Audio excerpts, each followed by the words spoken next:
Merci. Francesca Manzari est maître de conférence au département de lettres modernes d'Aix-Marseille Université. Elle fait partie du centre de recherche, laboratoire en quelque sorte, CIELAM, qui est un centre d'études littéraires d'Aix-Marseille Université. Elle est spécialisée dans la littérature comparée et elle a écrit sa thèse sur l'écriture déridienne entre interprétation des rêves et critique littéraire. L'une des cordes de l'arche de Francesca, c'est le Moyen-Âge, notamment le Moyen-Âge italien. C'est une spécialiste du dolce style noviste Guido Cavalcanti. Et visiblement, cet intérêt pour le XIIIe siècle, XIIe siècle, XIIIe siècle italien l'a porté à s'intéresser aujourd'hui à la cour de Palerme de Frédéric II, qui a entretenu autour de lui une cour internationale et polyglotte. Et elle va nous parler aujourd'hui de Yaakov Anatoli et qui est l'autre, Francesca? Michaelus Scotus, Michel Scott. Ah, Michel Scott, Une amitié stellaire. Tout est dans le titre. C'est un titre très énigmatique et nous sommes tous très curieux de savoir ce que signifie une amitié stellaire. La parole est à vous. Merci, merci. Je remercie de tout cœur Sophie Nesri Dufour et Cyril Aslanov d'avoir accepté ma proposition d'intervention dans ce séminaire. Je suis honorée d'être ici aujourd'hui et de présenter quelques pistes de réflexion sous le regard et à l'oreille attentive de Cyril Aslanov et des médiévistes que je vois dans la liste des participants à ce séminaire, qui sont des médiévistes de grand renom. Quelques mots pour expliquer les raisons qui me conduisent ici et qui ont fait naître mon intérêt pour les figures de Yaakov Anatoli et de Michaelus Scotus ou Michel Scott, comme il est plus courant de l'appeler. Et Cyril Aslanov a déjà donné la raison qui a motivé cet intérêt pour moi. En effet, je travaille depuis plusieurs années sur un poète de la seconde moitié du XIIIe siècle toscan, Guido Cavalcanti, ami de Dante Alighieri, qui fut une figure importante de l'école connue sous le nom de 12 styles nouveaux. L'une des compositions les plus célèbres des 54 rimes qui nous sont parvenues de Guido Cavalcanti est la Canzone Dottrinale, chanson doctrinale, dont nous savons qu'elle ne saurait être interprétée sans faire recours au De Anima d'Aristote, et donc aux traductions et commentaires de ce texte tel qu'il circulait dans la péninsule italienne au XIIIe siècle. Or, Aristote n'était pas lu à cette époque dans son original, mais en traduction, très vraisemblablement en traduction latine, mais celle-ci n'était pas une traduction directe. La version latine avait pour original des versions arabes qui étaient lues, commentées, traduites dans la première moitié du XIIIe siècle, entre autres à la cour de Frédéric II de Hohenstaufen. Ainsi, lorsqu'on souhaite travailler sur les liens qui unissent poésie et philosophie au XIIIe siècle, et c'est ce à quoi je m'intéresse depuis des années, on ne peut faire autrement que de s'intéresser à l'histoire de la cour de Palerme, à la figure du Stupor Mundi, Frédéric II de Hohenstaufen, autour de laquelle celle-ci tournait, et aux figures des intellectuels qui l'animaient. Yakov Anatoli et Michel Scott furent à la cour de Palerme et y jouèrent un rôle fondamental pour la diffusion de la philosophie d'Aristote en Occident. L'histoire de leur amitié est peut-être peu connue, mais elle est d'une grande beauté et c'est l'une des raisons pour lesquelles j'ai choisi de vous en parler aujourd'hui et pour essayer d'emblée d'expliquer mon titre. Amitié stellaire, c'est une expression que j'emprunte à Nietzsche, mais c'est bien Nietzsche qui dit dans l'un de ses aphorismes que à bien vouloir devenir amis, il faut pouvoir regarder le ciel étoilé ensemble. Et c'est exactement ce que faisait, entre autres, Yakov Anatoli et Michel Scott, puisque, outre le fait qu'ils étaient médecins, philosophes, traducteurs, ils s'intéressaient aussi ensemble au ciel étoilé. Et donc, c'est ainsi, en quelque sorte, que je commence par donner une justification de mon titre.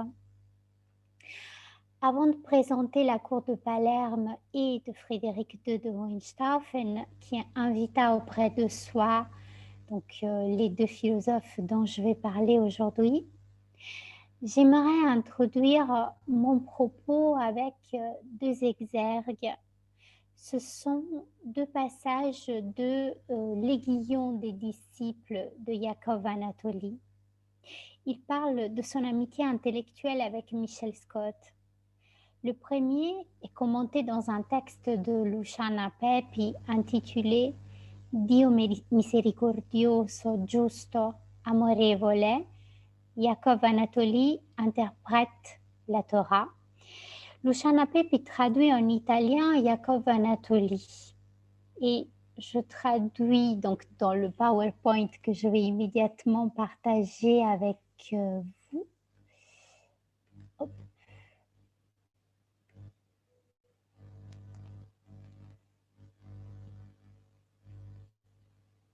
Voilà. Luciana Pepi traduit en italien Yakov Anatoli. Et je traduis le même passage en français à partir de sa version italienne.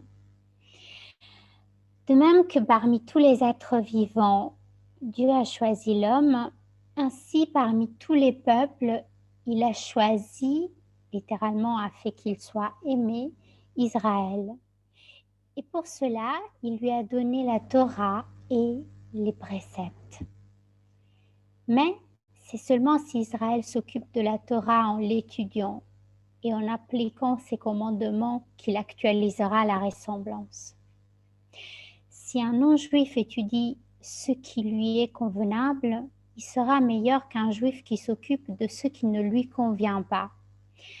Comme l'affirme Rabbi Meir, même un goy qui pratique la Torah est comme un grand prêtre. Le deuxième exergue est encore une citation de l'Aiguillon des disciples qui fait l'objet d'un commentaire dans un autre ouvrage de Luciana Pepi, Una sapienza straniera, filosofia ed ebraismo nel Medioevo, publié auprès de l'Officina di Studi Medievali en 2019. Donc, je lis à nouveau la traduction en français.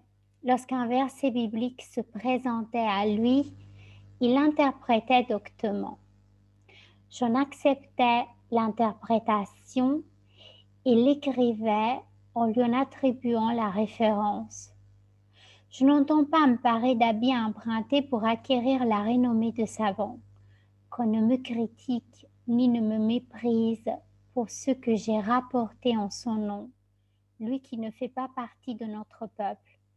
Les choses doivent être analysées en elles-mêmes et cela n'a pas d'importance que ce soit lui ou un autre qui les ait dites. Fin de citation.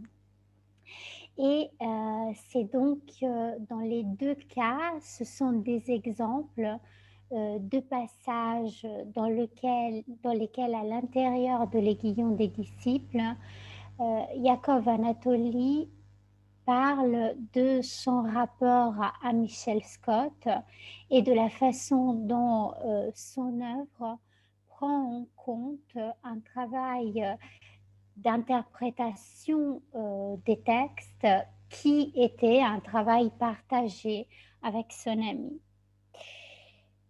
Dans un ouvrage paru en 2020 chez Salerno Editrice, Poeti alla corte di Federico II, une anthologie de poètes de la cour de Frédéric II, Donato Pirovano, qui en est l'éditeur, introduit la splendeur de la Magna Curia de Palerme en rappelant que Dante écrit dans le livre premier du De Vulgari Eloquentia que tout ce que les Italiens produisent en poésie est sicilien. Et donc, j'ai mis le passage dans le PowerPoint. En réalité, dit Dante, ces seigneurs grands et illustres, l'empereur Frédéric et son fils naturel Manfred, ont montré toute la noblesse et l'honnêteté de leurs âmes. Exactement pour cela, ceux qui étaient doués de noblesse de cœur et de grâce s'efforçaient d'entretenir de liens étroits avec la majesté de si grands seigneurs, de façon à ce que, à cette époque, tout ce que les meilleurs des Italiens produisaient voyait le jour à la cour de ces grands rois. Fin de citation. L'un des traits les plus intéressants de la Magna Curia de Frédéric II de Hohenstaufen, le célèbre laboratoire culturel du XIIIe siècle, est qu'il fut un lieu exemplaire du multilinguisme babélique du Moyen-Âge. Je suis entièrement redevable de ce que je dirais aujourd'hui aux travaux des chercheurs qui participent à une merveilleuse aventure de recherche, celle qui réunit les fondateurs d'une maison d'édition sicilienne, Officina di Studi Medievali, à la faculté de lettres et de philosophie de l'université de Palerme. Est-ce que vous m'entendez toujours? Parce que je vois que apparemment ma connexion est instable. Oui, oui, ça va. On a eu juste une mini coupure il y a quelques secondes, mais tout va bien. T'inquiète pas. Ah, d'accord. Merci Sophie. Je pense tout particulièrement aux travaux d'Alessandro Musco, qui fut professeur d'histoire et de philosophie médiévale à l'université de Palerme, et à Patrizia Spallino et à Luciana Pepi, professeurs à l'université de Palerme. Je me permets également d'ajouter que l'équipe de l'Officina di Studi Medievali, en la personne de Patrizia Spallino, m'a accueillie à Palerme en janvier 2019 avec bienveillance, amitié et grande générosité pour m'aider à mener mes recherches. La fervente activité de recherche menée à Palerme sur l'interculturalité en Méditerranée au Moyen-Âge est pour moi la marque la plus évidente d'un genius loci qui rend encore aujourd'hui la ville un lieu d'héritage de l'esprit interculturel si caractéristique du XIIIe siècle. Et donc, j'ai mis dans le PowerPoint un certain nombre de références qui me viennent donc de l'Officina di Studi Medievali et ce n'est pas exhaustif, bien entendu, mais c'est essentiellement ce par quoi j'ai commencé pour préparer l'intervention d'aujourd'hui. Le programme de l'Officina a été de présenter, d'éditer et de traduire les œuvres écrites à la cour de Palerme qui sont à peine connues et seulement par leur titre à l'aube du XXIe siècle. C'est le cas des questions siciliennes de Ibn Sabin, philosophe et soufi musulman, et de l'Aiguillon des disciples de Yaakov Anatoly, philosophe juif contemporain de Ibn Sabin. Le même groupe de recherche a étudié deux autres personnages illustres de cette période qui vécurent à la cour de Palerme, Michel Scott et Théodore d'Antioche. Des travaux ont été menés sur le Liber Introductorius de Michel Scott et sur l'activité diplomatique de Théodore d'Antioche. Je reviendrai sur cela plus tard. Yaakov Anatoli et Michel Scott, avec Ibn Sabin et Théodore d'Antioche, furent parmi les gens de savoir de grand renom appelés à la cour de Frédéric II de Hohenstaufen. C'est bien la fréquentation de ces figures d'intellectuels qui contribuèrent d'un côté à faire de Frédéric II le Stupor Mundi et de l'autre à rendre la Magna Curia le véritable centre du plurilinguisme selon l'expression employée par Patrizia Spallino. Bien entendu, il s'agit du véritable centre médiéval du plurilinguisme. La fréquentation de Michel Scott et de Yaakov Anatoli parmi d'autres s'inscrit pleinement dans le projet politique de Frédéric II, projet qui fut celui de Roger II, fondateur du royaume de Sicile en 1130, et qui sera plus tard celui de Frédéric III, dernier roi de Sicile. Il s'agit de donner forme au rêve d'un État fort et libéré du pouvoir temporel de l'Église, un État qui choisit ses alliances internationales sans tenir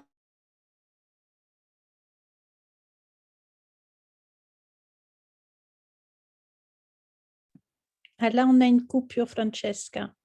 Je ne sais pas si nous entend, mais en tout cas, moi, je ne t'entends plus. Ouais, problème de réseau.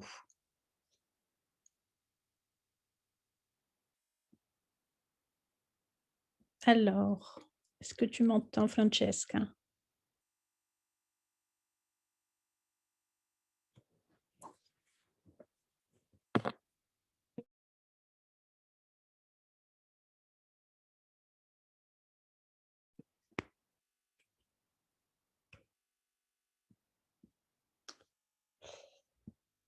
Alors, je vais appeler Francesca. Attendez un petit peu, parce qu'on a un souci.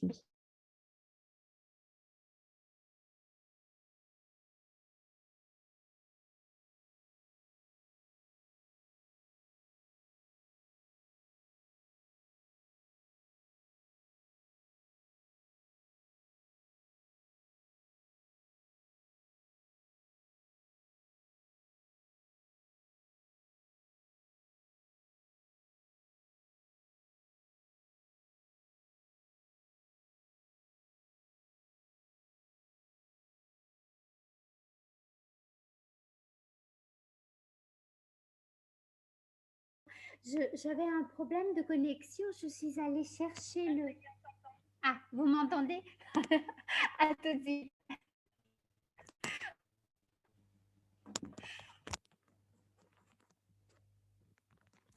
Je vous demande pardon, j'ai eu peur parce que la connexion avait sauté. J'étais allée chercher le téléphone pour faire un partage de connexion. C'est peut-être préférable parce que j'ai à l'idée qu'avec le téléphone, je vais avoir une connexion plus stable.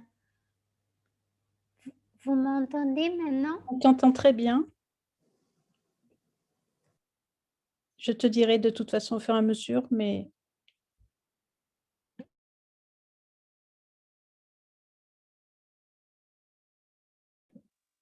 Alors là, par contre, on ne t'entend plus, mais c'est peut-être parce que tu installes la connexion. Ah, Vous m'entendez maintenant? oui, on va y arriver. Oui, on t'entend. Ça va mieux? C'est revenu? Je suis désolée. Alors, j'essaye de voir si je peux à nouveau partager l'écran pour le PowerPoint. C'est Voilà. bon, on te voit, on t'entend et on a le PowerPoint. Donc, tout va bien. Parfait. Merci. Désolée à nouveau. Oui, donc je disais que donc j'étais au point de la citation d'Alessandro Musco que je reprends. L'Église catholique, en fait, ne pouvait absolument pas tolérer l'attitude de Frédéric II de Hohenstaufen à l'endroit de sa passion pour les échanges interculturels et surtout avec le monde juif et le monde arabe. Et pour vous donner, bien entendu, on connaît l'histoire et on sait que justement parce que la papauté n'apprécie pas la façon dont Frédéric II de Hohenstaufen mène sa croisade, cela mènera à une excommunication. Mais pour vous donner disons, la mesure d'à quel point l'Église aura toujours été, enfin, le Vatican aura toujours été dans une sorte de bras de fer avec la politique de Frédéric II de Hohenstaufen et par la suite avec sa mémoire historique. Je peux vous dire que par exemple, en décembre 2018, lorsque j'ai essayé de mener des recherches à l'abbaye de Monte Cassino, que je vois d'ici parce qu'elle est juste à l'endroit de la maison de campagne de mes parents, je la vois de la fenêtre. Donc je m'étais rendue à l'abbaye pour mener des recherches parce que je sais que certains moines de Monte Cassino dans la première moitié du XIIIe siècle, avaient abandonné l'abbaye pour aller enseigner à l'université de Naples qui venait d'être fondée par Frédéric II de Hohenstaufen. Et donc, je voulais voir s'il y avait des traces de ces figures de moines qui étaient allés enseigner à l'université de Naples. Et l'une des premières choses, enfin des premiers éléments qui ont été soulevés lorsque je suis arrivée à l'abbaye, ça a été le fait qu'il est difficile encore aujourd'hui pour la papauté de parler de la figure de Frédéric II de Hohenstaufen. C'est pour vous montrer à quel point disons, le bras de fer est un bras de fer idéologique sur la question de l'interculturalité. Et puis, ce qui prime le plus, c'est que c'est une figure d'excommunié. Et donc, Alessandro Mosco attire l'attention sur le fait que donc l'Église catholique ne tolérait pas la stratégie de Frédéric II. Or, Frédéric II prenait une direction autre que celle suivie par l'Église latine après le schisme de l'Église d'Orient en 1054. Il est, par exemple, proche de l'empereur byzantin Jean III Doukas Vatatzès, en exil à Nicée et souhaitant reconquérir Constantinople après le siège et l'occupation de 1204. En effet, Vatatzès est l'équivalent byzantin de Frédéric II et les deux empereurs nourriront une profonde amitié au fil des années, au point où Vatatzès écrira un éloge de Frédéric II en occasion de sa mort. Dans un texte intitulé Stupor Mundi, Cultures and Differences in Sicily and the Mediterranean World, qui est une référence que j'ai mise dans le PowerPoint, Alessandro Mosco explique que de façon plus générale, Frédéric II vise un amoindrissement des défenses politiques de l'Église romaine catholique et conçoit, pour contrecarrer le modèle de son pouvoir temporel, l'idée d'un État fondé sur l'idéal politique avéroïste selon lequel la culture et la connaissance confèrent au roi le pouvoir sur les choses du monde. L'avéroïsme voit dans le souverain un guide sûr, le symbole sacré d'une nouvelle société rationnelle dans laquelle la science est non seulement mise au service de l'État, mais fonde le dispositif du pouvoir. La connaissance est ici centripète et centrifuge. L'organisme de pouvoir appelle les scientifiques à son secours et constitue à son tour le lieu d'irradiation de la science et du savoir.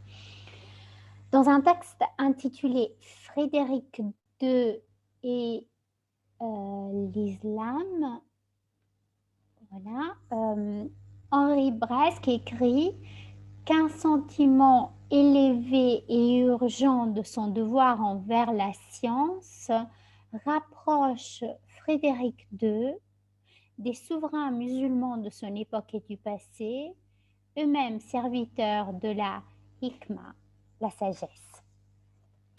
Comme le dit Alessandro Musco, lorsque Aristote arrive dans l'Occident latin à travers les commentaires d'Averroès, il entraîne avec lui un renouvellement culturel, une nouvelle manière de concevoir la politique, le gouvernement de la cité et les sujets. Le royaume de Sicile et de façon particulière l'université de Naples, je crois, arrêter le partage parce que ça va être, pour l'instant, je n'ai pas de citation à vous proposer. Donc, le royaume de Sicile et de façon particulière l'université de Naples furent le lieu de l'irradiation de la pensée aristotélicienne dans le monde latino-chrétien, à la façon d'autres centres importants comme Tolède, la Provence, Montpellier, la Catalogne, Salamanque et Séville. Le royaume de Sicile devient un atelier culturel où Aristote est traduit et interprété. Aristote devient le fondement des études de la philosophie classique, mais également celui de la connaissance scientifique. C'est par le prisme de la philosophie d'Aristote que sont conçues à Palerme les études de mathématiques, de géométrie, de physique, des sciences naturelles et de médecine. La famille de Frédéric II avait toujours nourri un intérêt tout particulier pour la pratique de la traduction, si bien qu'il est possible de dire que les activités intellectuelles commencent pour Frédéric II avec, toujours d'emblée, avec une traduction. Il s'agit d'un héritage normand. Guillaume Ier de Sicile, dit le Mauvais, oncle de Frédéric II, fut le premier roi philosophe à faire de la traduction une activité politique. Il s'entoura de savants traducteurs et fut à l'origine du projet de la traduction de Diogène Laërce, entre autres. Mais si la cour normande avait privilégié, avec le règne de Frédéric II, les traductions du grec vers le latin, en effet, Guillaume Ier avait fait traduire l'Almageste de Ptolémée, le Ménon, le Phédon, etc. Frédéric II manifeste un plus vif intérêt dans la traduction de textes arabes vers le latin. Henri Bresque explique que si les traducteurs du grec s'étaient intéressés principalement au platonisme, les traducteurs de l'arabe s'intéressent à l'alchimie, à la magie, c'est-à-dire au contrôle de la nature. Je le cite, connaître ces sujets, lire dans leur âme, c'est encore pour le prince dominer la nature et fonder une autorité renforcée pour cette domination. Fin de citation. Ainsi, la mission de Michel Scott à la cour de Palerme peut essentiellement être définie en termes d'aide portée à l'empereur dans cette entreprise. Le célèbre traducteur d'Aristote à la cour de Frédéric II fut en effet Michel Scott, qui séjourna auprès du roi de Sicile très probablement de 1227 jusqu'à sa mort, advenue autour de 1232. avant de se rendre à Palerme, Michel Scott avait étudié à l'école de Tolède de 2010 à 2020,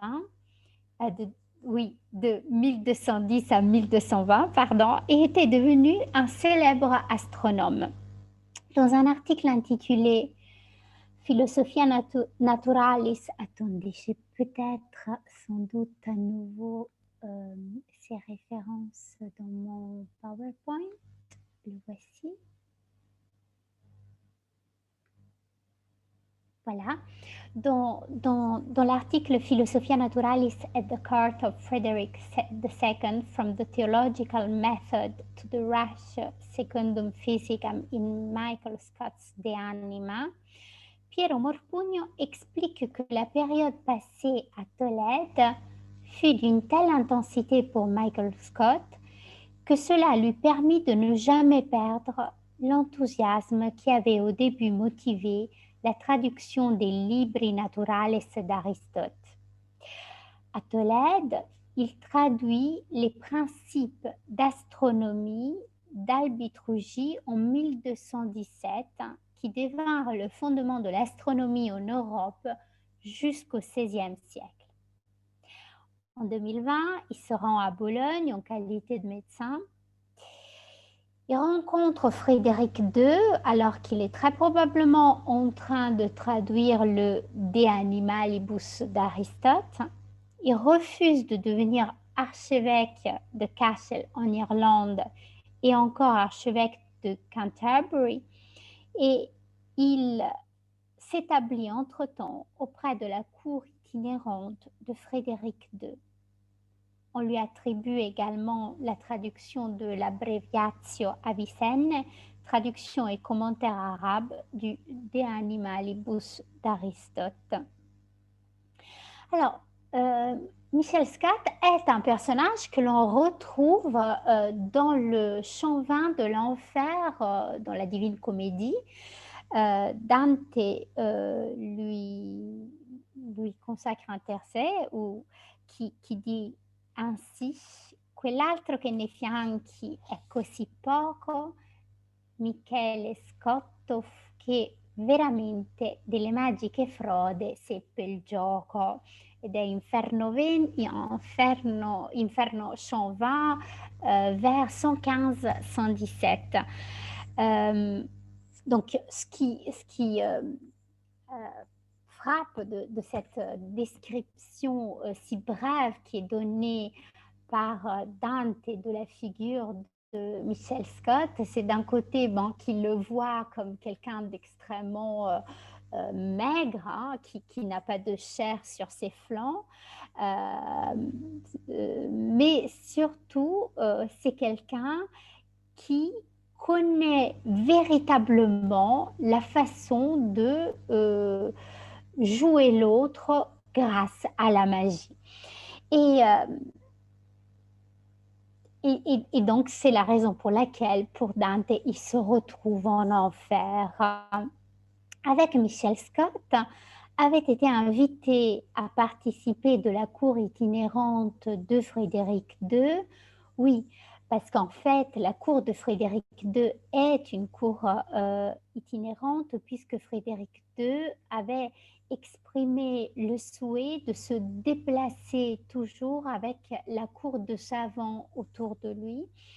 On retrouve donc dans cette cour itinérante le Syrien chrétien Théodore d'Antioche, lui aussi astronome, médecin formé en Irak, qui traduira pour Michel Scott, sur la demande de Michel Scott, mais pour Frédéric II, la physique d'Aristote et donnera aussi une autre version, autre que celle de Michel Scott, du De Animalibus d'Aristote.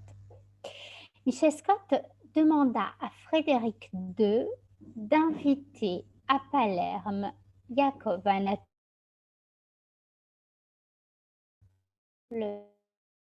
Samuel Ben Thibonne, qui avait traduit en 1204 de l'arabe en hébreu le Guide des égarés, et de qui Anatolie apprend la méthode exégétique rationaliste de Maïmonide.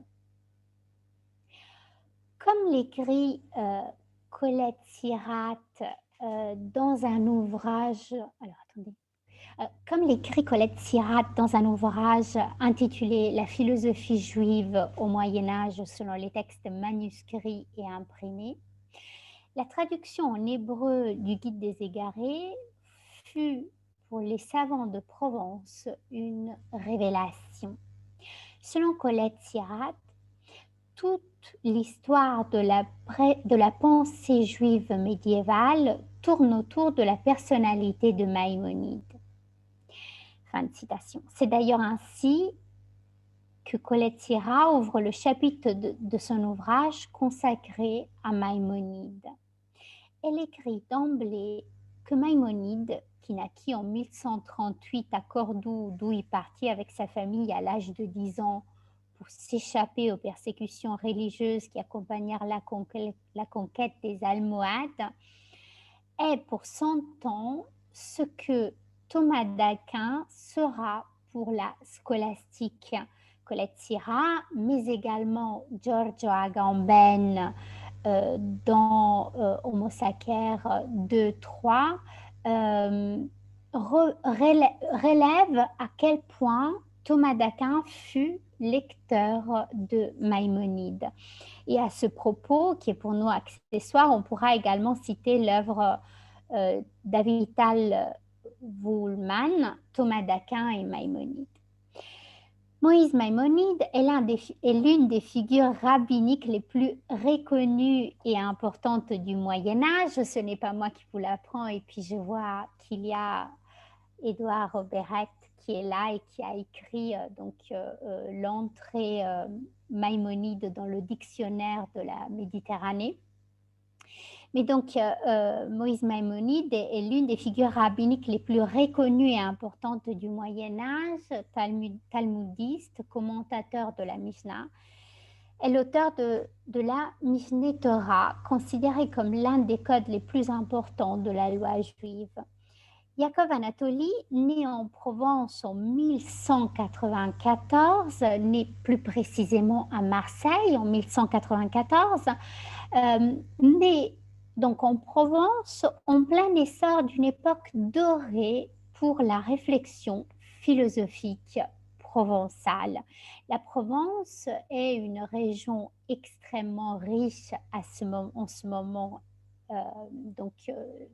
sur la fin du XIIe siècle, et cela permet que les communautés provençales se détournent des métiers manuels pour se consacrer aux études. Colette Siraat explique qu'en 1200, la communauté juive provençale connaît un nombre considérable de philosophes qui en sont ses membres les plus influents. La philosophie qui jusque-là était transmise dans l'enseignement privé devient matière d'allocution publique. Nous savons que Yaakov Anatoli dut interrompre ses allocutions publiques parce qu'il existait au sein de la communauté juive provençale une frange de juifs qui s'opposaient à la diffusion des textes de Maïmonide. C'est aussi une période dans laquelle les penseurs juifs et chrétiens échangent intensément en Provence, ce qui permet aussi de comprendre l'aisance avec laquelle Yaakov Anatoli interagira aisément plus tard dans le milieu interculturel de la cour de Frédéric II de Hohenstaufen. À la différence des Juifs d'Espagne, qui lisent et écrivent correctement en arabe, les Juifs de Provence connaissent mal l'arabe autour de 1200. Cela explique le rôle important joué dans l'histoire de la diffusion des textes de Maïmonide par la dynastie des Thibonides, traducteurs de l'arabe en hébreu. Le premier de ces traducteurs fut Yehuda Saoul ibn Tibon, Mais appartient à cette dynastie aussi le beau-père de Yaakov Anatoli, Samuel ben Yehuda ibn Tibon, qui apparaissait d'abord peu versé dans les études, ce qui contribua à décevoir son père, comme le raconte Colette Sierra, mais qui devint par la suite l'un des plus grands traducteurs de l'histoire de sa famille. Il est aussi connu pour avoir composé un glossaire des termes rares du Guide des égarés. Yaakov ben Abba Marie Anatoli fut surtout connu pour son activité traduisante et pour le rôle qu'il joua aux côtés de Michel Scott dans l'introduction des écrits d'Averroès dans le monde latin. La vie de Jacob Anatoli est partagée entre la période provençale et la période sicilienne, celle qu'il passa à la cour de Frédéric II, auprès de qui il décida d'aller vivre autour de 1230, plus probablement au début de 1231, ce qui nous fait également dire que bien que très probablement Michel Scott et Yaakov Anatoli aient été en contact à l'avance par rapport à l'arrivée de Yaakov Anatoli à Palerme, les deux amis eurent très peu de temps pour échanger l'un à côté de l'autre, puisque Michel Scott mourra seulement 2 ans après l'arrivée de Yaakov Anatoli à Palerme. Or, Patrizia Spallino, qui enseigne à l'université de Palerme, fait remarquer aussi que l'année 1232 marque le début d'une grande controverse philosophique, plus ou moins autour de 1230, qui est le moment où Yaakov Anatoli décide de quitter la Provence pour s'établir en Sicile. Le guide de Maïmonide commence à circuler de façon très intense dans des nombreuses cités de Provence. Et il trouve le guide un accueil favorable dans le milieu rationaliste et au contraire de forte opposition dans le milieu de l'orthodoxie religieuse. Dans cette controverse, Anatoli se range bien entendu dans le camp de Maïmonide au point de devoir quitter la Provence au profit de lieux plus accueillants. Yaakov Anatoli est l'auteur de L'Aiguillon des disciples, qui est un ouvrage récemment édité, ça commence à faire déjà 15 ans, par l'Officina di Studi Medievali. Par ailleurs, avec Scott et Anatoli, qui deviennent immédiatement amis inséparables, L'Aiguillon des disciples est, comme je l'ai dit en introduisant mon propos, parsemé de cette amitié, enfin de preuves de cette amitié. Avec eux, avec Scott et avec Anatoli, se trouve à Palerme et à Naples Ibn Sabine, sage musulman passé à l'histoire de la pensée arabe médiévale pour avoir été un mystique philosophe et également pour avoir entretenu une longue correspondance avec Frédéric II de Hohenstaufen. Et une partie des lettres de Ibn Sabin avec Frédéric II ont été publiées. Il est fort probable qu'il y en ait encore d'autres, puisque il existe à Palerme, mais également dans des bibliothèques d'Afrique du Nord, des fonds qui n'ont pas encore été étudiés et donc qui n'ont pas encore fait l'objet de possibles publications. Mais ce qu'on sait, c'est que de toute façon, c'était un usage de Frédéric II de Hohenstaufen que d'entretenir des correspondances extrêmement sérieuses sur le plan du questionnement philosophique et également des correspondances serrées, si on peut le dire, vivantes avec les grands savants de son époque. Pour revenir encore sur l'activité de Michel Scott traduit déjà à Tolède des traités d'astronomie de l'arabe vers le latin, des textes d'Aristote comme le De Anima et le De Animalibus, qui deviennent immédiatement particulièrement célèbres. Scott ne connaissait pas l'hébreu.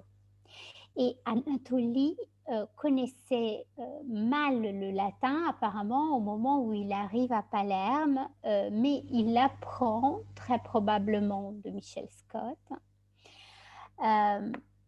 Scott connaissait le grec et l'arabe, et c'est en arabe que Michel Scott, Yaakov Anatoli et Ibn Sabine s'entretenaient autour de la philosophie d'Aristote. Ces langues, l'arabe, le latin, l'hébreu, le grec et les cultures qu'elles véhiculaient soutenaient le projet politique de Frédéric II, qui était fondé sur la connaissance et la culture ample et solide du souverain, qui ne doit pas demander la protection de l'Église. Frédéric II avait, comme je le disais tout à l'heure, interrogé de nombreux savants du monde arabe en leur adressant un ensemble de questions. Alors, je reviens à mon PowerPoint pour vous montrer un exemple des questions posées par Frédéric II. Voilà. Donc, ça, c'est des points récurrents, des questions envoyées par Frédéric II aux savants connus de son époque. La thèse aristotélicienne sur l'éternité du monde, la recherche autour du but de la science divine pour les Grecs anciens et les soufis, les catégories aristotéliciennes et leur nombre, l'immortalité de l'âme et la différence à ce sujet entre la théorie psychologique d'Aristote et celle d'Alexandre d'Aphrodisias, qui était un philosophe péripatéticien pour qui l'âme, à l'envers de ce que Aristote prenait, était mortelle. Et puis l'explication du hadith du prophète Mohammed qui dit « Le cœur du croyant est entre deux doigts du miséricordieux ». Frédéric n'était pas satisfait des réponses reçues, mais il entendit parler d'un savant qui habitait à Ceuta et demanda au gouverneur de la ville de le mettre en contact avec lui. Le savant était Ibn Sabine qui, refusant d'être payé pour répondre aux questions, s'engage dans l'échange avec l'empereur avec seul objectif d'acquérir du mérite auprès de Dieu en donnant l'exemple de l'accomplissement des connaissances auxquelles était parvenue la communauté islamique. Le texte des questions siciliennes de Ibn Sabine se présente en forme épistolaire et réunit à la fois l'ensemble des questions philosophiques médiévales qui occupaient la communauté savante latino-occidentale, la grecque byzantine, l'hébraïque et l'islamique. L'ouvrage représente l'ensemble des questionnements philosophiques qui occupent la cour de Palerme et qui relève à la fois de la tradition platonicienne, aristotélicienne, néoplatonicienne, soufie, latine et juive. Jacob Anatoli, emmène avec lui en Italie, à l'université de Naples, l'héritage de la méthode de Maïmonide.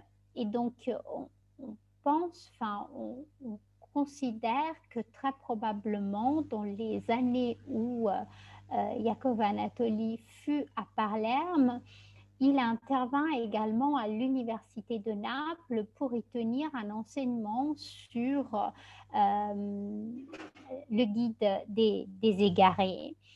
Et donc, à Naples, il sera à l'origine d'une école de pensée qui connaîtra par la suite une vaste diffusion à la Renaissance. Fondamentale est justement le rôle symbolique joué par la pensée de Maïmonide dans ce contexte. Anatole décide probablement de quitter la Provence, comme je l'ai dit tout à l'heure, au moment où dans les communautés juives provençales orthodoxes commence à se manifester une forte opposition à l'exégèse rationnelle que le guide des égarés propose. Et l'une des thèses du centre de recherche de l'Officina di Studi Medievali de Palerme est que cette tradition de l'étude des textes de Maïmonide se déterritorialise à la cour de Palerme et puis s'irradie à partir de l'université de Naples. Anatoli est dans ce sens un érudit qui refuse l'asservissement du savoir à l'orthodoxie religieuse et permet de penser une médiation possible entre le pouvoir religieux et le pouvoir temporel. Sur la voie qui avait déjà été entreprise par Maïmonide, il insiste par exemple sur la question métaphorique des écritures sacrées et sur la possibilité de considérer l'enseignement qu'elles recèlent comme une question transposable du domaine spirituel au temporel. Bien que sur ce point, mais j'en profite pour ouvrir une parenthèse. En fait, vous l'aurez compris, pour ma part, il s'agit véritablement de mener une étude qui soit une étude dans laquelle je trace l'histoire d'un certain plurilinguisme, d'un milieu interculturel au Moyen-Âge entre la Provence, la Sicile et plus tard en Toscane, dont je ne parlerai pas aujourd'hui, et comment dans ce milieu-là, la philosophie d'Aristote joue un rôle très important du côté de l'administration, disons, du royaume de Frédéric de Hohenstaufen, qui propose un partage entre le pouvoir temporel et le pouvoir spirituel, partage contre lequel s'insurgeait le Vatican. Et de l'autre côté, il s'agit donc pour moi de travailler sur l'histoire également du côtoiement entre les langues au Moyen-Âge, ce qui ne me fait pas forcément rentrer dans des questions de contenu sur, disons, l'interprétation que Jacob Anatoli fait du guide des égarés de Maïmonide. Mais je renvoie pour cela à cet ouvrage qui est paru en 2019 de Luciana Pepi, qui porte le titre de Una sapienza straniera et qui et qui analyse de façon extrêmement détaillée, mais sans doute le connaissez-vous déjà, de façon détaillée, le rapport que la pensée d'Anatolie entretient avec la pensée de Maïmonide et la façon dont ce lien, qui est une question de philosophie juive, interagit de façon extrêmement étonnante avec tout un milieu culturel qui est le milieu de la cour de Frédéric II de Hohenstaufen, où Aristote devient également la clé d'interprétation ou une sorte de... La philosophie d'Aristote devient aussi un guide pour l'administration politique et de l'enseignement des sciences. Donc, de façon assez impressionnante, comme je le disais tout à l'heure, les termes employés en hébreu par Anatolie apparaissent comme la traduction des termes de la philosophie d'Aristote. C'est du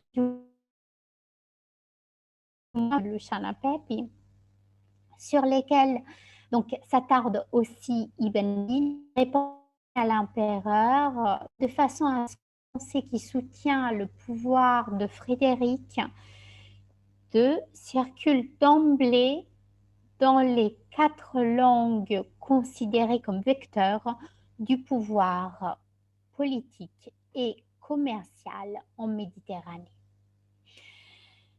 Yaakov ben Abba Mari Anatoli fut aussi connu pour son activité traduisante et pour le rôle qu'il joua aux côtés toujours de Michel Scott dans l'introduction des écrits d'Averroès dans le monde latin et notamment c'est donc là que se trouve la clé de mon intérêt porté à ce couple d'amis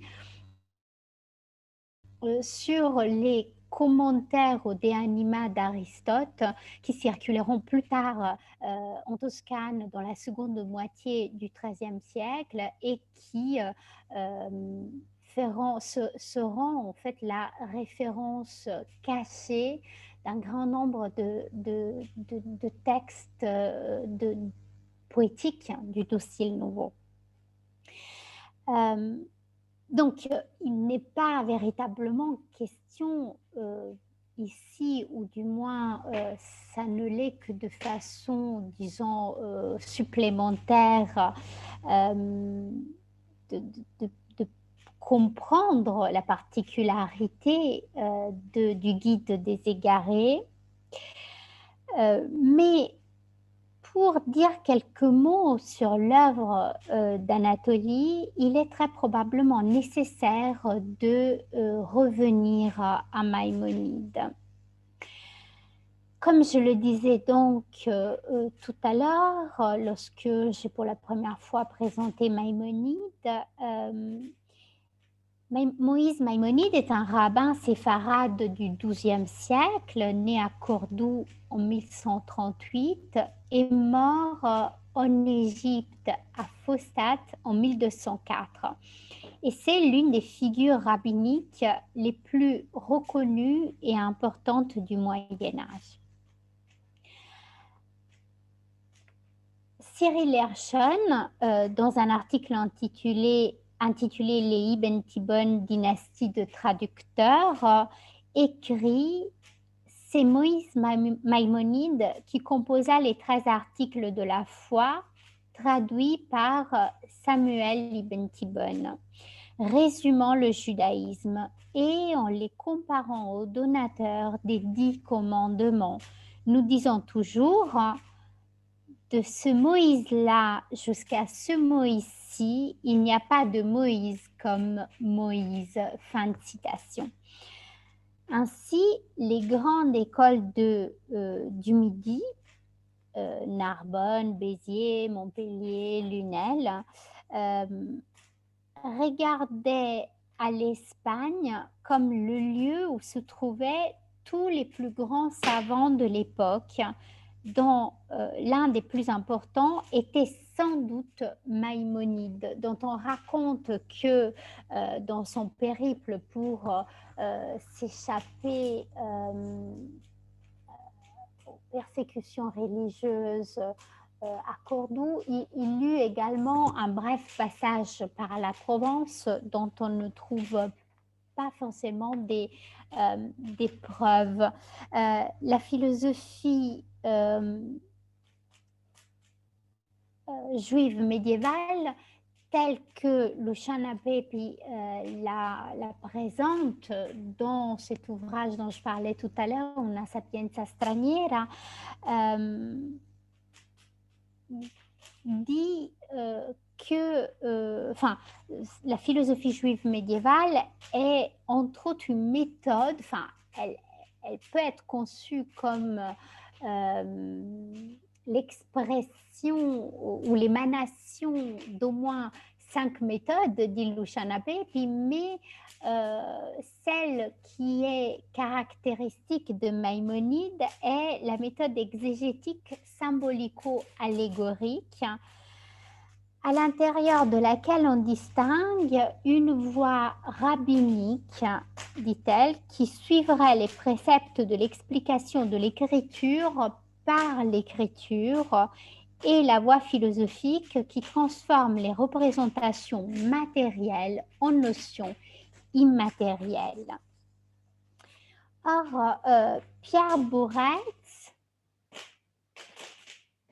dans un ouvrage, je l'ai mis dans le PowerPoint, dans un ouvrage intitulé « Lumière du Moyen-Âge, Maïmonide philosophe », rappelle que la dédicace du guide des perplexes fait apparaître celui-ci, je cite Pierre Bourret, comme un livre non prévu et né de seulement 2 choses, le hasard d'une rencontre et une nécessité due à l'éloignement. Joseph était venu d'un pays lointain et avait été contraint après un certain temps de partir d'un autre côté. C'est donc en conséquence d'une absence qu'est conçu et rédigé un ouvrage destiné à lui être envoyé par chapitre détaché là où il se trouverait. Fin de citation.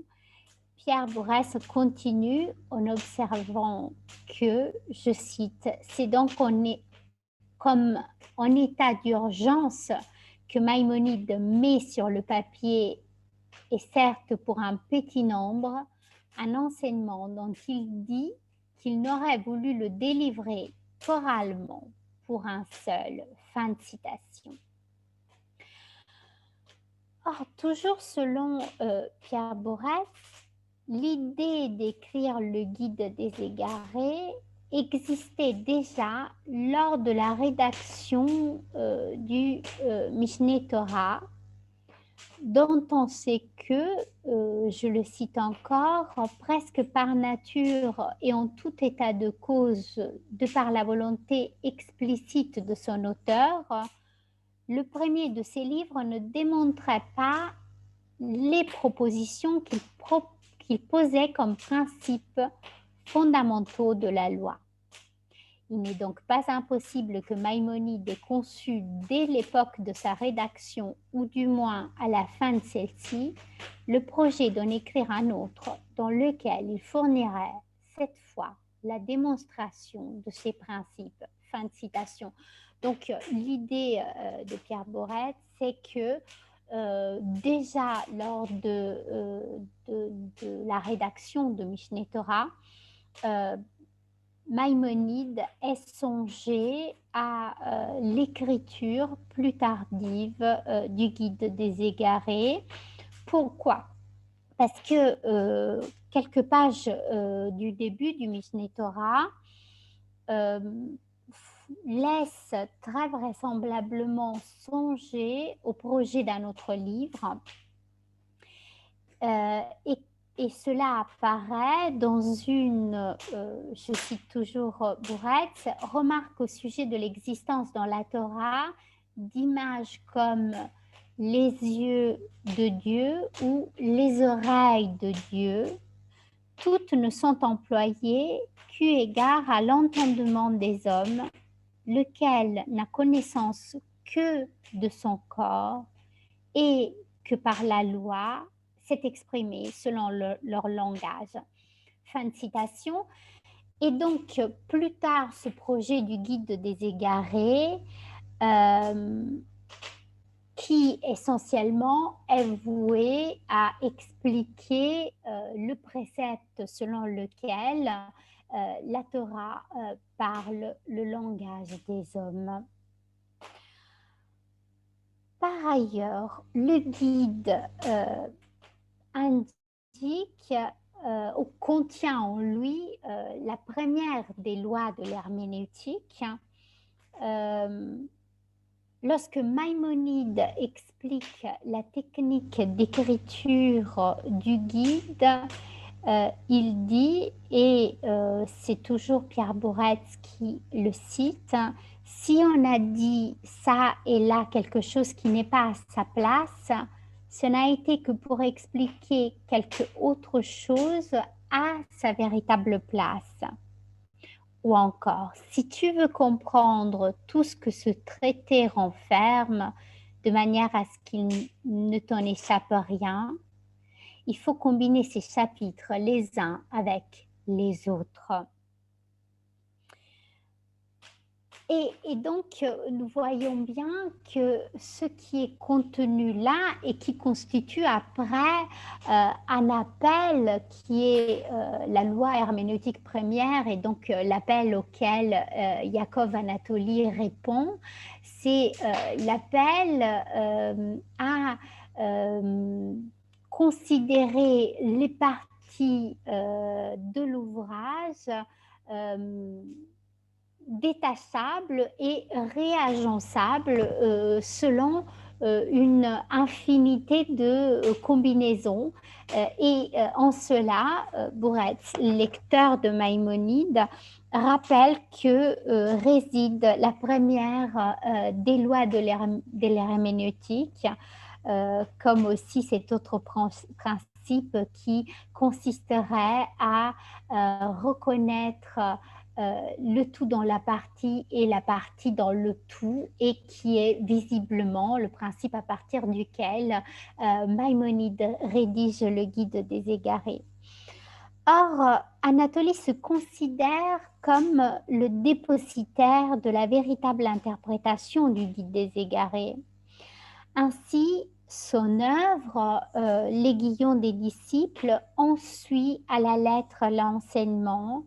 Il s'agit d'un recueil de sermons rédigés en hébreu, de commentaires du Pentateuque en clé allégorique et philosophique, en y ajoutant des thèmes métaphysiques, cosmologiques et psychologiques. Selon Anatolie, la parole révélée ne peut être comprise sans prendre en compte sa dimension allégorique et philosophique. Dans la tradition de l'enseignement de Maïmonide, Anatolie distingue dans la Bible un sens clair, manifeste, et un sens obscur, caché.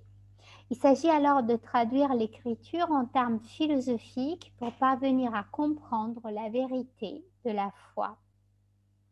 La thèse d'Anatolie est que la traduction en termes philosophiques de la Bible permet de trouver la clé de l'interprétation des passages les plus difficiles à comprendre de l'écriture.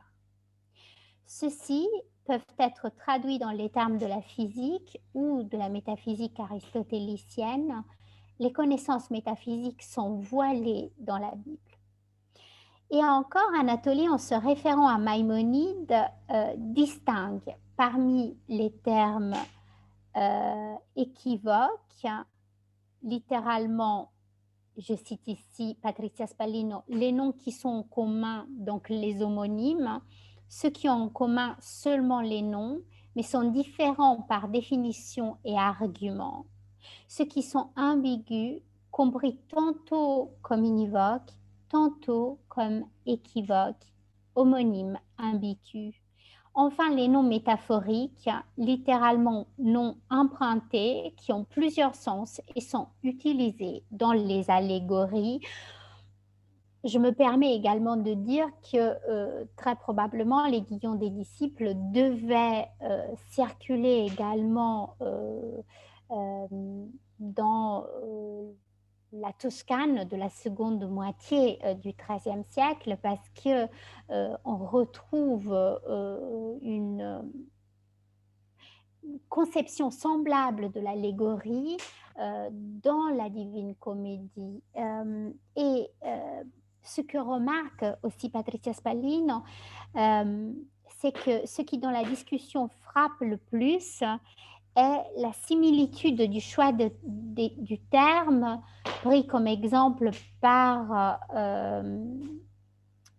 Michel Scott et par Yakov Anatoly pour indiquer les cas d'homonymie ou de métaphore, ce qui implique qu'en fait, ce qui est extrêmement, disons,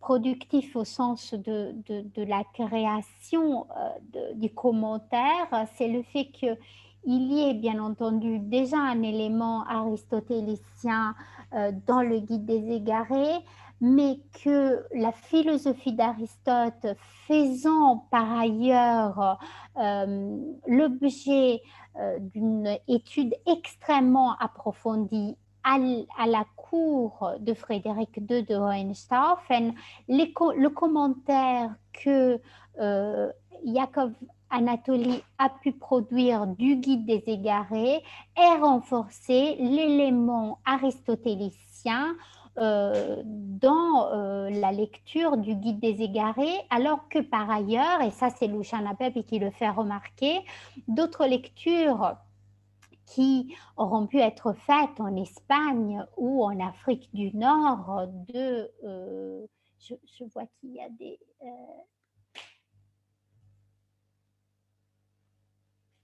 merci Elodie. Oui, merci beaucoup d'avoir été là. Et donc, oui, donc je vous disais, Luciana Pep, il fait remarquer que la lecture de Maïmonide qui a pu être faite en Espagne ou alors en Afrique du Nord peut aussi tirer l'interprétation du Guide des égarés du côté platonicien ou néo-platonicien. Un dernier élément qui est un élément pour moi de conclusion, c'est un élément qui me permet de revenir à la politique de Frédéric II de Hohenstaufen, c'est que très probablement grâce à la sensibilisation que la fréquentation des intellectuels qu'il avait autour de lui fait naître en son esprit, font devenir Frédéric II accueillant et protecteur à l'égard de la communauté juive qui résidait en Sicile. Et donc, Frédéric II joue un rôle médiateur entre les Juifs de Palerme et les Juifs arabophones de Malte. J'espère que vous m'entendez encore. Oui, très bien. Oui, et les Juifs arabophones de Malte, à qui Frédéric II finit par donner le statut d'immigrant privilégié. Et il s'oppose à ce que les Juifs de son royaume soient obligés de vivre seulement à Palerme et empêche ainsi le regroupement forcé en une ville et en un quartier, comme c'était le cas malheureusement dans le Carrero en Provence, par exemple. Donc on ne retrouve pas d'équivalent de ce qui s'est produit en Provence au XIIIe siècle dans la Sicile de Frédéric II de Hohenstaufen. Et je vous remercie beaucoup de votre attention.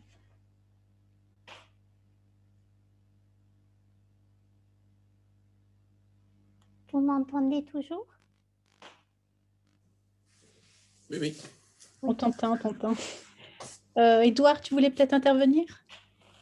Oh, ben, après vous, si vous voulez, mais ouais, enfin, moi, à chaud comme ça, oui, pourquoi pas. Merci beaucoup de ce superbe exposé hein, qui nous a fait voyager d'abord dans le temps et dans l'espace. Moi, j'avais ces deux petites remarques, en fait, une petite remarque par rapport à ce que vous avez dit sur ce que vous avez appelé l'opposition des Juifs de Provence à Maïmonide. C'est vrai qu'il y a eu une opposition, mais elle n'était pas massive et sans doute pas majoritaire. Il y a eu 2 ou 3 rabbins qui se sont opposés. Le problème, c'est qu'effectivement, ils ont fait intervenir l'Église et donc ça s'est terminé par un brûlement de certains livres de Maïmonide. Mais donc la majorité des rabbins provençaux étaient quand même pro-Maïmonide plutôt. Hein. Et donc, même si Jacob Anatoli est parti de Provence, parce qu'il y avait une dispute forte à ce moment-là, Maïmonide restait quand même est resté de toute façon quelqu'un d'indépassable. Hein. C'est important, je veux dire, Maïmonide n'a pas seulement survécu à travers, enfin, c'est ce que j'avais un peu cru comprendre à travers son passage par Palerme. Il est resté, vous l'avez dit vous-même, très présent en Espagne, en Afrique du Nord. Maïmonide reste, même pour ceux qui détestent la philosophie jusqu'à aujourd'hui, un personnage complètement irréductible. On doit passer par lui. C'est vrai que sa philosophie a fait l'objet de beaucoup de discussions. Et je crois que ces discussions, elles ont, c'est ça qui est important à mon avis, elles ont reformulé, elles ont permis de reformuler le judaïsme dans les siècles qui ont suivi. C'est pour ça qu'il est véritablement central. Et une deuxième remarque que je voulais faire aussi, et ça m'a vraiment très fort intéressé, parce que la période que vous travaillez, pour moi, est vraiment une période charnière, hein, où finalement le flambeau aristotélicien qui avait déjà bien vécu dans le monde philosophique musulman est en train de passer vers le nord en Europe chrétienne. Et les Juifs, effectivement, ont une part tout à fait importante à ce niveau-là. Et comme je le disais, la philosophie juive va continuer après Maïmonide. Vous avez, alors c'est surtout en Espagne, mais aussi en Provence, des philosophes tout à fait importants qui, grosso modo, à l'expulsion des Juifs d'Espagne, vont marquer de manière très profonde le judaïsme par leur philosophie. Donc Maïmonide n'est pas seulement une météore, il va être continué, alors que, justement, c'est que je voulais souligner, l'aristotélisme musulman et la philosophie, de manière générale, dans le monde musulman, voient en fait leur dernier feu. Le passage du flambeau va se faire comme une espèce d'étouffement de la philosophie dans le monde musulman et l'inverse dans le monde chrétien, grâce à Frédéric II, entre autres, hein, puisque ça va être les grands, vous avez parlé de Thomas d'Aquin, ça va être le grand redéploiement de la philosophie dans le monde occidental. Donc c'est une période vraiment charnière et tout à fait intéressante. Merci de l'avoir souligné. Dernière remarque que je voulais faire par rapport à Maïmonide. Pierre Bourret, vous avez tout à fait raison de le citer, hein, c'est un très beau travail et c'est quelqu'un de tout à fait remarquable. Le grand problème par rapport à ça, et j'aime bien Jacob Anatoli, il est vraiment typique par rapport à cela. Depuis qu'on lit Maïmonide, presque chaque philosophe vient dire « moi j'ai compris ». Et on se rend compte dans l'histoire de la philosophie qu'il n'y a personne qui est d'accord en fait. Et le meilleur exemple pour ça, moi, c'est les deux que je cite, c'est Léo Strauss au XXe siècle, hein, Léo Strauss et Yeshayahu Leibovitz, qui avaient avec toute l'histoire des philosophies qu'ils connaissaient, qui avaient des interprétations radicalement opposées du même Maïmonide. Donc Maïmonide reste une énigme philosophique, hein, beaucoup plus qu'une pensée qu'on pourrait maîtriser comme ça de manière simple et évidente. Voilà, et donc Jacob Anatoli est un maïmonien typique, dans ce sens qu'il prétend avoir affirmé. Il y a des livres jusqu'à aujourd'hui qui paraissent et qui prétendent toujours d'avoir l'énigme de Maïmonide, mais je crois qu'on a encore beaucoup de travail pour le réussir, ça. Voilà, c'était les remarques que je voulais faire. Cyril? Oui, je pense qu'il y a une dimension très importante dans le voyage qu'a fait Anatoli de Marseille à Palerme. Sans vouloir enlever quoi que ce soit à la grandeur de Maïmonide, qui à mon avis est plus importante du point de vue non philosophique dans sa carrière de euh, spécialiste de jurisprudence rabbinique que dans sa contribution proprement philosophique. C'est, à mon avis, que Anatolie a voulu boire à la source de l'avéroïsme médiéval, sans forcément se contenter de ce que Maïmonide a transposé, adapté de l'avéroïsme médiéval. On dit souvent que Maïmonide est un avéroïste juif, mais quand on est un esprit curieux comme Anatolie, n'est-il pas tentant d'aller puiser à la source même de l'avéroïsme dans un lieu d'échange, de traduction, de rencontre comme Palerme? C'est une idée qui m'est venue peut-être. Aller puiser à la source de l'avéroïsme. Qu'en pense mon collègue Robert Hertz? Oui, j'ai pas de réponse précise par rapport à ça. Je pense qu'il y a une émulation absolument remarquable à cette époque-là. Et effectivement, cette lecture-là de ce voyage de Marseille à Palerme, oui, pourquoi pas. Se rapprocher de l'avéroïsme, oui, tout à fait. Je pense qu'il y a quelque chose d'intéressant à ce niveau-là. Marseille, malgré tout, restait enclavé à ce niveau-là. Il y avait quand même eu déjà des traductions, mais pas encore. Je ne pense pas qu'à cette époque-là, Averroès avait été traduit vers l'hébreu. Et donc, c'était. Oui, ça. Plus, oui. C'est tout le problème du judaïsme languedocien provençal, c'est qu'il n'avait pas d'accès à l'arabe et qu'il a fallu des émigrés juifs de Al-Andalus pour servir d'intermédiaire entre toute la science arabe et judéo-arabe et les horizons intellectuels d'un judaïsme non arabophone. Aller à Palerme, c'est en fait un moyen de se remettre en contact avec la source arabe de la science médiévale sans devoir s'aventurer dans Al-Andalus qui, à cette époque-là, 13e siècle, n'était pas un endroit très paisible. Donc, à mon avis, c'est le meilleur endroit possible. Comme aujourd'hui, on dirait, quel est le meilleur endroit possible pour étudier? L'Allemagne, les États-Unis, le Canada? On donne des conseils comme ça aux jeunes. Va étudier au Canada, c'est très bien. Eh bien, peut-être que Anatolie s'est dit, bon, mais Palerme, c'est le mieux. J'ai tout ce qu'il faut là-bas. Il y a un intellectuel chrétien qui connaît l'arabe, il y a des arabes, il y a même quelqu'un qui connaît le grec, le type là, le syrien d'Antioche là. Et, bon, c'est le meilleur endroit. Oui, c'est tout à fait vraisemblable comme proposition, tout à fait. Je pense bien.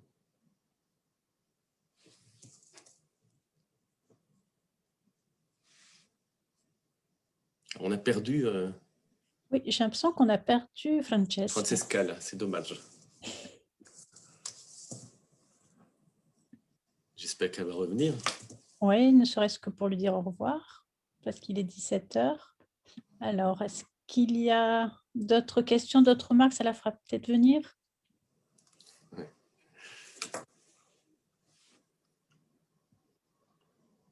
Bon, ben, nous allons nous quitter. Je vais l'appeler pour la remercier de votre part.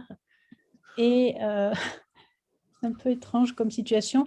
Donc, nous nous retrouvons au mois de mars pour de nouveaux séminaires. Voilà. Encore merci beaucoup, Nathan. Et donc, merci Francesca, que je vais tout de suite appeler. Elle arrive là. Ah, alors, ce sera quand même mieux. Oui. Ah, Voilà. Francesca, on avait perdu du jour fantôme de Monte Cassino. Oui, alors, si je peux me permettre seulement de répondre aux deux interventions, est-ce que j'ai encore une minute? Tout à fait, même 5 ou 10 minutes, ne t'inquiète pas, tu as tout le merci. temps. Donc, je tiens à remercier Édouard Robert et Cyril pour ces remarques qui en fait me permettent d'approfondir, enfin qui me donne des pistes de réflexion pour ce que je vais faire par la suite. Mais alors, sur la deuxième remarque d'Edouard, ce que je peux dire, c'est que oui, je suis tout à fait en accord avec vous. Il s'agit d'une époque charnière qu'on a très peu considérée dans l'histoire de la diffusion de l'aristotélisme au Moyen-Âge. Par exemple, ce que j'ai souvent lu dans les ouvrages qui s'intéressent à l'histoire des universités au Moyen-Âge, c'est qu'on a toujours considéré l'université de Naples comme une élection. On a très peu considéré le fait que, au contraire, l'université de Naples était un centre d'irradiation de l'aristotélisme qui effectivement allait permettre une relève du monde arabe qui s'était occupé de la diffusion des textes d'Aristote jusque-là. Et donc, oui, il y aurait toute une partie aussi de l'étude de cette époque charnière qui pourrait être, disons, regardée de ce point de vue-là. Et pour Cyril, très sincèrement, je n'osais pas le dire, mais c'était un peu l'idée que j'avais quand j'ai commencé à travailler sur cette histoire, sur cette trajectoire vers Palerme de Yakov Anatoli. Je pensais qu'il allait vers les sources de l'avéroïsme au seul endroit où il pouvait aller à ce moment-là. Oui. Oui. Voilà, mais enfin, merci infiniment parce que ça me permet d'affiner aussi mon propos. Merci à vous, c'était vraiment très éclairant. Merci Francesca. Est-ce que toi aussi tu acceptes de nous transmettre ton PowerPoint? Ah oui, avec plaisir, bien sûr. Peut-être même que je peux l'améliorer parce qu'il n'y avait peut-être pas suffisamment d'informations. Il faut l'envoyer pour quand, Sophie? D'ici une semaine, et de toute façon, comme tu as accepté qu'on t'enregistre, on pourra également te visionner en passant par le site de l'IECJ. Donc oui, si d'ici une dizaine de jours, tu peux nous envoyer le PowerPoint, ce sera très bien. Merci. Merci encore Francesca, merci Nathan, merci à tous et donc on se retrouve le mois prochain. Au revoir et merci. Merci, au revoir à tout le Au monde. revoir. Au revoir.